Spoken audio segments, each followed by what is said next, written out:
Okay, I think we are live. Okay, I can hear you, Marcus. awesome, perfect. And Milan, you're there too? Milan, you're there? Here, I was just muted, but I'm here. Okay, yeah, okay, perfect. Okay, let's get started. Hello, everyone, and welcome to this ftrack webinar, Introduction to Pyblish.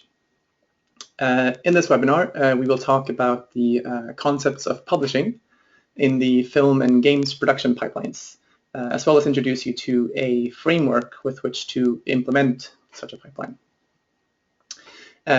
As such, we'll assume some familiarity with the production pipelines, like the modeling and the rigging departments, but not publishing itself. That's what we'll talk about in this talk. So my name is Marcus, and I am one of the developers of Pyblish, and I will take you through the first half of this talk, talking about some theoretical concepts. And then I'll pass it over to Milan and Toke, who will take you through some practical examples. And at the very end, there'll be about 5 to 10 minutes of questions, or 4 questions. And I don't know if I told you, but the talk itself will be 30 minutes tops. So, to get started, before we can understand Pyblish, we must first understand publishing. So at the very basic level, you could think of publishing as just sharing. And it could be as simple as me sending you a document. But in reality, production is more complicated than that. So it helps to think of publishing more as sharing with constraints. And it's the constraint part that we'll talk more about in this webinar. So first of all, let's try and elaborate on why we need constraints in the first place.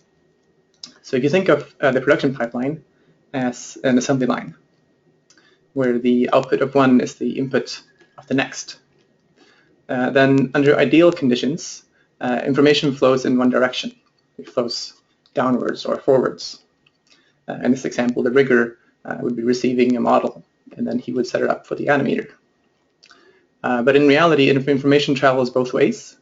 In this case, the animator might have discovered that actually this rig is not in bind posts. Or even worse, maybe he discovers that something is wrong with the model itself. Let's say it's got locked normals.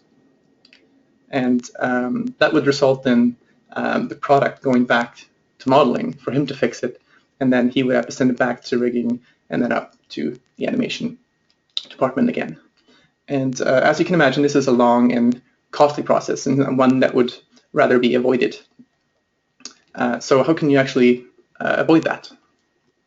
Well, if you imagine an intermediate step, something in between the artists. So instead of the modeler going directly to the rigger, the modeler will be interacting with this device. And it's the device where you can implement these constraints. For example, the rigger might not be able to share the rig with the animator unless the rig is in bind posts. And likewise, the modeler might not be able to share the model unless it's got unlocked normals. And so this brings us to what is Pyblish, and if you haven't guessed it, then Pyblish is this device. And in short, I mentioned that publishing is sharing with constraints. Pyblish then is the means through which you can define and manage these constraints. And yeah, exactly. And also because one artist might be working on ZBrush on Windows and the other might be working in Maya on Linux. Pyblish is cross-platform, and it needs to work in a lot of different softwares. We'll show you a few of these in the production examples later on. It's also open source and free, free as in freedom and free as in beer. And it's also, yeah, exactly, free forever. So theory aside, I'm going to give you a very quick sort of glimpse into what actually this, what a constraint can look like. So it's a Python framework, so the constraint will be written in Python, and it might look something like this. And in this case, you have a class that's subclassed from another one, and you have a single method where you implement some logic code. And if the method throws an exception, the constraint has failed, what would happen is the asset would fail to pass on to the next artist. In this case, if the model has log normals, it would never pass on to the rigger. So in a scene like this, the constraint would look something like this in the graphical user interface. So you have to the right, you have a series of operations, and to the left, you have the subjects upon which these operations will be applied. And yeah, so that's it for theory. I'll now pass it on to Toke, who will show you some production examples with ftrack. So Toke. Thank you, Marcus. Thank you. I'll pass it on. There we go. There we go. Screen. And cool. All right. So I'm going to give an example of Casualty, which Bait Studio has been generous enough to donate some footage from. I'm going to start off being the supervisor. So I'm going to have the supervisor hat on. And this is how they start off. They just make an episode and make the editing task. And here we're going to launch Hero. So we're just going to get that launched and get it into the screen. Open up. Here we are.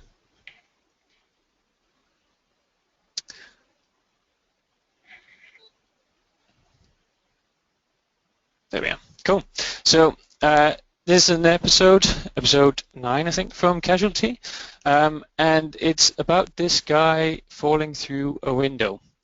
So on the first track here, we got the reference footage, or that's just the edit, and then on the second track, we got the actual footage, which is the high resolution media.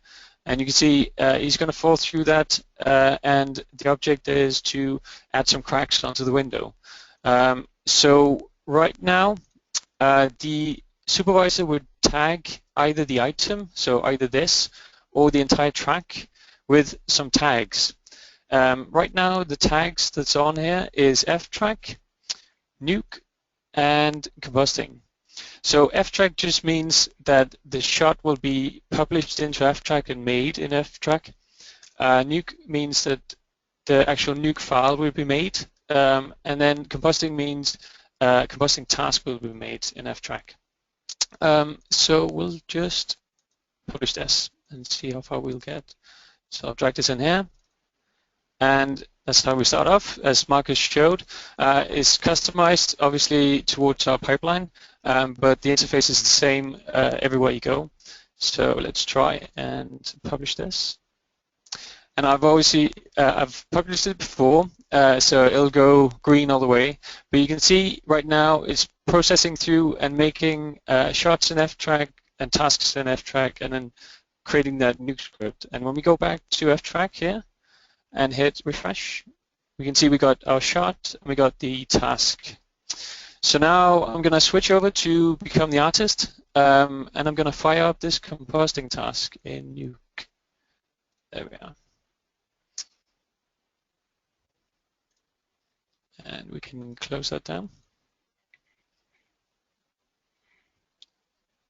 So obviously right now the supervisor didn't have to do anything. Also at the end of it, it sends off the footage to be transcoded. So all the artist gets is this, which is the 2 tracks that we saw in Hero. This is the transcode. We transcode into EXR. Just to make safe. So what we'll do is steal somebody else's work. That's always a good start. So we'll insert what people did on this shot. Here we are. So we'll insert the footage into the right place and the right node. And there we are. So we got, let's get this loaded in. There we are. So we got some cracks on there, and we are ready for publishing. So we'll publish again from here. There we are. So right now when we publish this, you'll see that some things will go red. So this is what Marcus was talking about, that there is some checks that it needs to go through. So we'll just go ahead and do that. There we are. So obviously these checks need to be corrected first before we can go any further down the pipeline. So the first one is that the scene itself is not actually in the correct place. It's in a shot-based folder, and it needs to go into a task-based folder.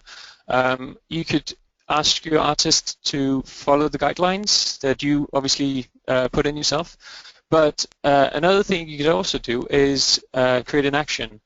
And that's what we've done here. So we've done a repair action that they just click on, and then it saves it into a different place, the right place, and we just overwrite because we've done it before.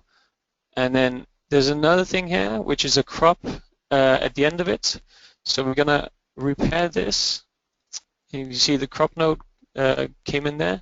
And then lastly, there is a path, output path, that needs to be corrected. This is just a temporary one. So we'll repair it, and you can see right there it came in. We can hit reset now, and hopefully everything goes green. Yeah, there we go. Cool. The last bit here is just sending off to a deadline to the render farm to actually render the shot. And when we go into ftrack, we can see that it goes to ready, and then it goes to render when it actually is on the farm. There we go, and render. Awesome. I'll hand this over to Milan so he can show us some Houdini and Maya stuff. There we are. Oh, hello. I hope you can see my main screen here. Can you hear me? And you can see me, hopefully. So I'm going to be showing a little bit of the other side of the coin, which is CG workflow on a tiny commercial we have recently finished in Kredenc. So I'm going to start straight away from artist's point of view, which would have a task in his my tasks view. We'll launch Maya. And while we're waiting for Maya to launch, I'll open folders for this particular task so I can show you the relationship between what's going on the disk. So while Maya is loading, hopefully. So the whole point of publishing is that if I want to share any of my work, or if any artist wants to share their work, they put it into one particular place where it's not touched from that point on. So in the studio, everyone knows not to pick up anything from work file because that might not be safe. It might be still being worked on. It might have lots of rubbish in the files. That's why during publishing we clean them and we put them into the correct place. So Maya is open. Let's open a shot. We have project ready here.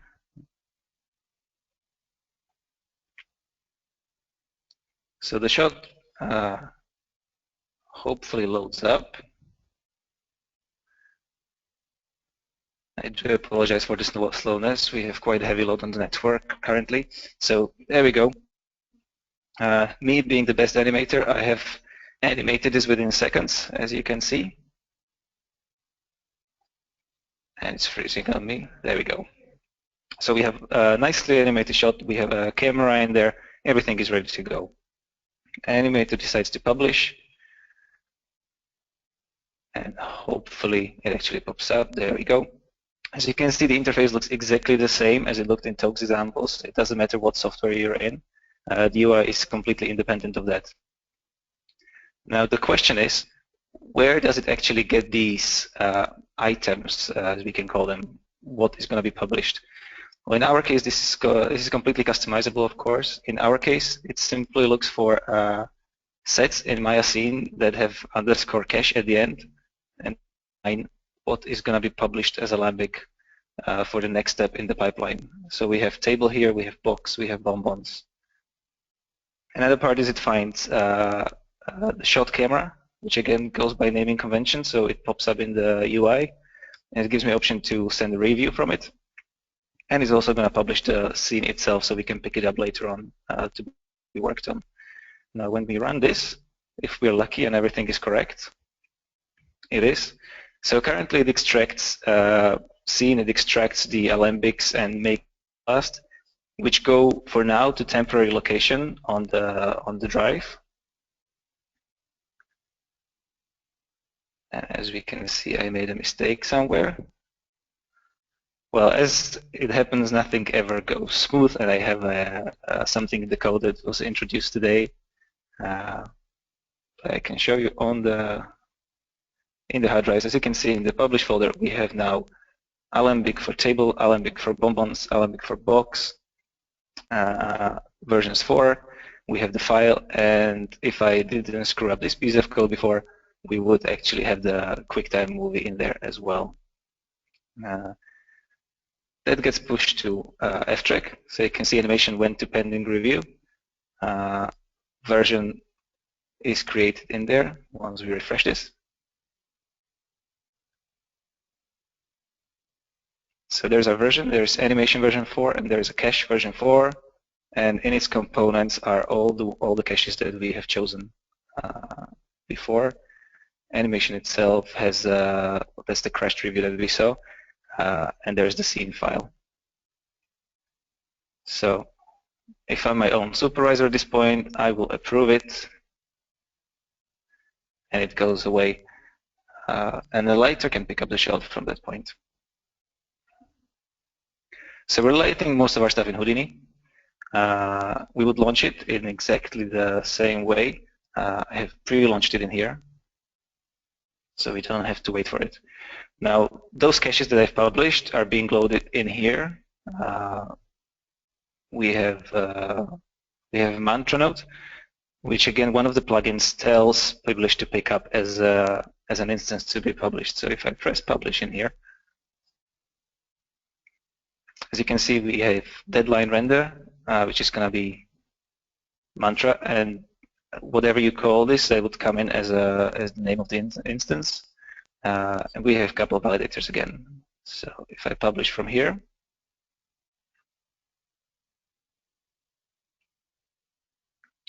it extracts it to deadline, and on the deadline, once everything is passed through, we should see a new job pop up in here in a second. There we go, there's a new job. It's being picked up directly by some machines. And on ftrack, the task jumps to on farm. And we actually should have a version created that tracks the progress of this as well. So there's the version created. It shouldn't have any components right now apart from the actual renderable scene. Once the frames are done, they will pop in here as whatever you kind of set up in there, so the EXRs would appear as separate components. And that is pretty much how we pass publishes from one software to another. So I will pass this back to Marcus now for any questions that you might have and any closer explanations. Okay, awesome. Thanks, Milan and Toke. We have the next slide, which is applause. There we go. And yeah, thanks for listening. And this is the point where we would answer any questions you might have, and also maybe dive into. We have about 12 minutes remaining.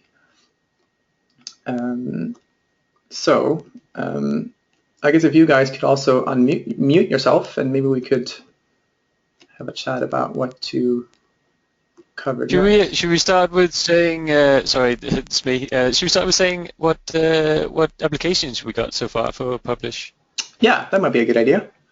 So I guess for starters, you saw that we have Hero and Nuke and Maya and Houdini, and yeah, what else is there? There's Modo. And there is, see, I'm looking through the list here. Softimage, I think, is there as well. There's a couple of. We got it here. We got it working in After Effects as well. It's not something we've published or like put on GitHub yet, but that's definitely something that's nearby. Cool. Yeah, I mean, it does work standalone as well, so it should generally work with any files you have. Yeah, we started off with the standalone version, which is just publishing specific files on disk. So that was good for like ingesting into ftrack as well. That's cool. So there is a question down here about, is it hard to set up that I can see? Oh, yes. So let me just start on this one, and maybe you can add something. Oh, yeah, sure. So when I first saw Pyblish, Houdini, for example, wasn't even implemented, and we desperately needed something like this for Houdini in Kredenc. So to give you a time frame to get it up and running in Houdini, which does have pretty good Python API, it was a question of literally a couple of days.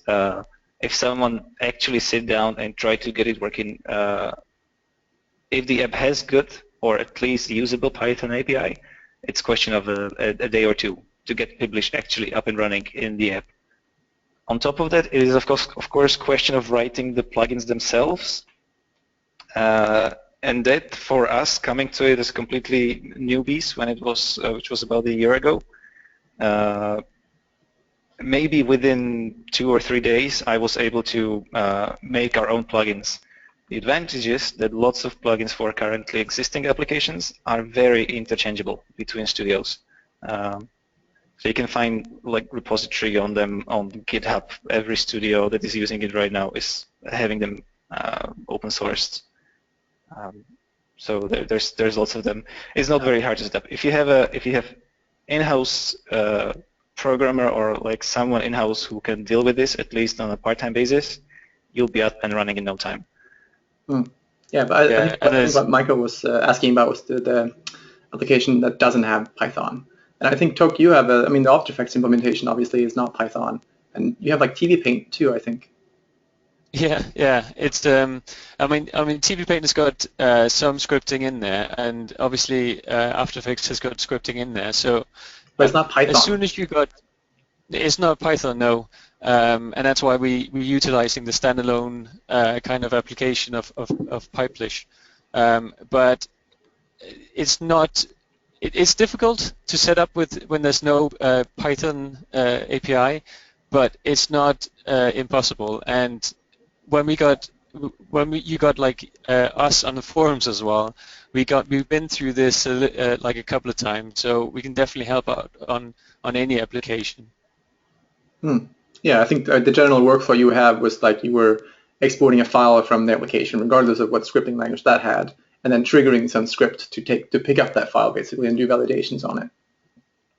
Yeah, that's true. That was in TV Paint. We just exported like a batch file that it was executed afterwards. Yeah. I was gonna like say to Milan's kind of saying about like the plugins is that obviously there's already some plugins out there, as you said, for that can interchange, and one of them is the ftrack extension. Is that what we call it now? I can't actually remember. Yeah, I think in integration or extension. Not sure. Yeah. And obviously that kind of, you can just plug and play that. And I think Milan started that repo, and I overtook it like here, and it was plug and play. So that was super easy. Yeah. Yeah. I'm seeing a question. Oh, there's a question in the chat as well. So what apps are on the roadmap? Someone asked. And yeah, that's a good question. I mean, we generally integrate applications that are known to us, like that people are actually using. But most of that integration so far has been by people who actually use the software themselves. So ftrack, for example, is by Toke and Milan, so they're working on that. So yeah, if you have an application in mind, you should definitely have a look at integrating it. It's very straightforward. It's meant to be straightforward. Marcus, somebody's asking about Photoshop integration as well. Oh yeah, that should be similar to After Effects. Maybe you can take care of that one. Yeah, to be honest, the JavaScripting is a bit going over my head, Okay. but it should hopefully be the same framework, so we can almost like copy the same method across. Yeah, I would think so. I think we even had a discussion on the forums about Photoshop. I think you can actually do Python in Photoshop, in which case you should be able to use the native facilities of Publish itself. That's true. I think I did a small test on it, and it was quite easy to get into. So yeah. Yeah. I don't know if it works, but I'll post that link in the chat, and then maybe that will help whoever's looking for Photoshop support. Cool. I think I would also like to say that we got Deadline up and running as well. So that's obviously what we were showing today. Oh yeah. Yeah, they're very integrations. Yeah, somebody else is asking a question. Oh yeah. Okay. Yeah, the question is, to what extent is Publish customizable? The Maya guy, that would be Milan, mentioned that different outputs are based on set names. So that's a good question. I mean, the way that assets are being discovered is also a plugin. So you saw in the example, maybe I can take it up here. In this example, if you look in the slide, the plugin is validating normals, but the very same plugin could be picking up these sort of instances, like the assets you saw in the UI. Here, for example, my asset. So the plugin would just be a for loop looking through objects in your scene, and if it ends with something like asset, then that could become an instance. So that's all on you. And in his case, he was using object sets and naming conventions, which is one way of doing it. I would say here we got render layers. We got a plugin that picks up render layers and use that as an instance. Yeah, exactly. So that's maybe like the node type itself is based on. That's what it's basing the instances on. So yeah, anything you can script basically, anything you can think of. Just to add to that, to give an example, for example, we have a collector, which is this plugin that finds stuff in your scene to be published, and we're technically using almost identical one for Houdini and for Maya in terms of review films and cameras. But in Maya, it simply looks for camera that is named something _ cam, whereas in Houdini, it actually scans the scene, finds any camera nodes, and puts those into the list. So we have reused 90% of the code there, and the only part that is different in the two softwares is the actual logic that gives you the node. So that really is up to you. You can do whatever you want with that. And I would encourage you to look at some of the examples on the GitHub repository. I think especially Magenta would be an interesting look. I'll post that in the chat as well. I'm hoping people will see this. Otherwise, we'll put them up somewhere as well. They will be on the forum as well. So I'm putting it in the chat. So Magenta has loads of plugins for you to look at, and they're based on reality as well, so they can get quite complicated. But it's because it's a real pipeline who's using it. So yeah, knock yourself out. So there's another question. How can we disable the original plugins and override them with our plugins? But in general, the default plugins aren't doing anything. The default plugins are collecting things. So for example, you'll never need to collect the currently logged on user because that will be collected for you. So if you still need to override that, it would just be a matter of adding your own plugin because the default ones will run before yours. So if you write into it afterwards, that will override it. But in general, you should never need to do that. So for example, the Maya plugins would be collecting your scene name and workspace, so you don't have to think about that. But you can do yourself as well. Okay, we're officially 30 minutes in, and this would be the official end of the talk. And I think we're running out of questions as well, so that should seem like a good ending point. So yeah, thanks everyone for coming, and hope you enjoyed the talk. And it will be, it has been recorded, so we'll put it up on the ftrack website as well, and I think it'll be on YouTube and Vimeo as well. Okay, so yeah, thanks Milan and Toke, and thanks guys for showing up. And yeah, see you next time. My pleasure. Okay, bye bye.